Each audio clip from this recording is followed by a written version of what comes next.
Hello दोस्तों, आप सुन रहे हैं भूतिया स्टेशन आकाश के साथ। चलिए बढ़ते हैं कहानी की ओर। रात के 2:30 बज रहे थे। दतिया नाम का स्टेशन।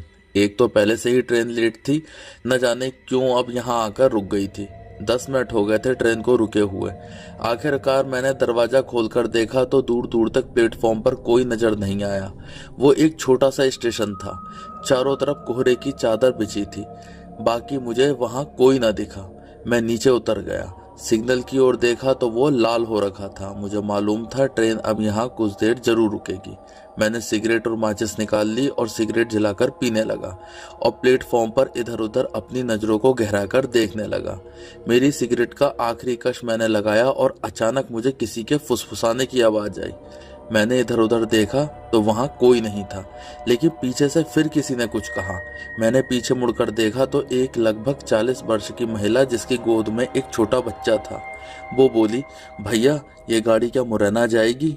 नहीं, ये तो उधर से आ रही है, अब ये झांसी जाएगी। मैंने जवाब दिया।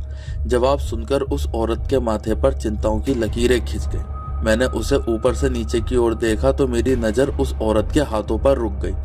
इतनी ठंड में उस औरत ने ना तो कोई स्वेटर पहना था, ना ही कोई शॉल लपेटा हुआ था, और ना ही वो ठंड से कांप रही थी। मुझे उसको देखकर अजीब लगा।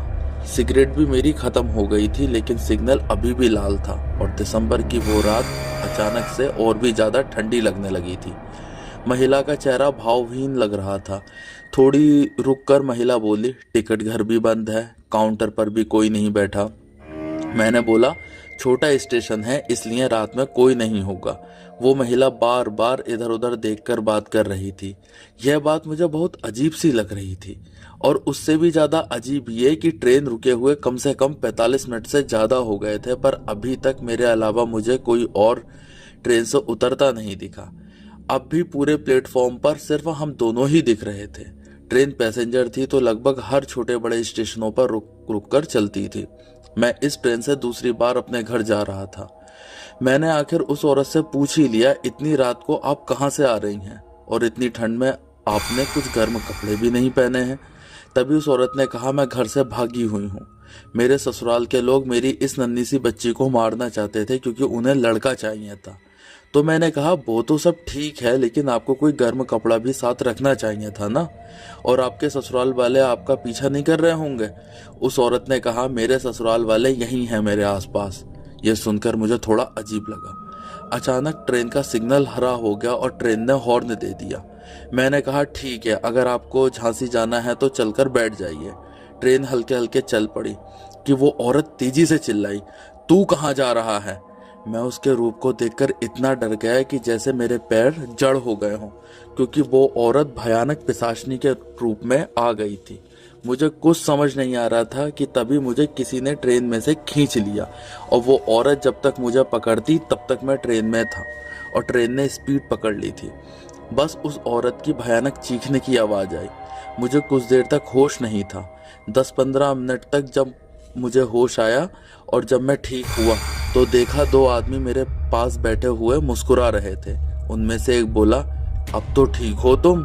मैंने हल्के से बोला, हाँ। तो दूसरे ने कहा, इतनी रात को अकेले स्टेशन पर क्यों उतरे?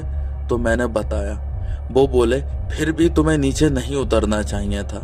ये तो चुड़ैल है जो हर रात को किसी न किसी को अपना शिकार बनाती है। फिर मैंने पूछा, अगर वो चाहती तो मुझे पहले भी तो मार सकती थी, लेकिन उसने मारा क्यों नहीं? तो वो बोले, क्योंकि उसने हम दोनों को तुम दोनों की बातें सुनते देख लिया था। फिर जब वो ट्रेन चली तो उसने सोचा कि अब हमला करना ठीक है, लेकिन हम ताक में थे कि जब ट्रेन चले तब हम तुम्हें खींच लेंगे। खैर, अब तुम उसके चंगुल से बच गए, और आगे से यह घटना कभी मत भूलना। उन्होंने फिर मुझसे कहा, फिर से, क्या अब ठीक हो? मैंने कहा, हाँ। इतनी बात सुनकर वो दोनों मेरी आंखों के सामने से गायब हो गए, और अब मैं फिर बेहोश हो गया। तो दोस्तों, आपको हमारी कहानी कैसी लगी कमेंट बॉक्स में जरूर बताएं, और आप हमारे चैनल पर नए हैं तो चैनल को सब्सक्राइब कीजिए और बेल आइकन दबाना ना भूलें। धन्यवाद।